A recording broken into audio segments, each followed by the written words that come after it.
आणि आपल्याला जो NPK बॅक्टेरियाचा वापर करायचा आहे, जो ट्रायकोडर्मा सुडोमोनास आहे, आणि त्याच्याबरोबर आपण घेतलेले आहे NPK बॅक्टेरिया. हे बघा, तुम्ही बघू शकता जे NPK बॅक्टेरिया आपण त्याच्याबरोबर घेतलेला आहे.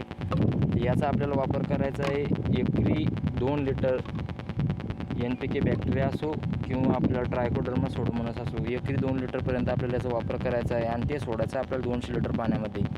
म्हणजे आपल्याला येणाऱ्या काळामध्ये जमिनीची सुपीकता आहे ती पण टिकून राहील, आपलं उत्पन्न वाढणार आहे. आणि आपल्याला दर 15 दिवसाला आपल्याला ट्रायकोडर्मा सुडोमोनास हे जे बॅक्टेरिया आहे हे आपल्याला दर 15 दिवसाला सोडायच्या. तुम्ही दुसरं कुठलंही द्या नका देऊ, अद्रक पिकाला पण तुम्ही बॅक्टेरिया नक्की सोडा. त्याचा तुम्हाला 1001% फायदा होणार आहे. फक्त त्याच्यामध्ये जे काही कीटकनाशक आहे ते जमिनीमधून द्यायचं नाही, आणि जे काही आपण बुरशीनाशक सोडणार आहे ते पण जमिनीमधून द्यायचं नाही. त्याच्यामुळे आपले बॅक्टेरिया सोडून काही फायदा होणार नाही.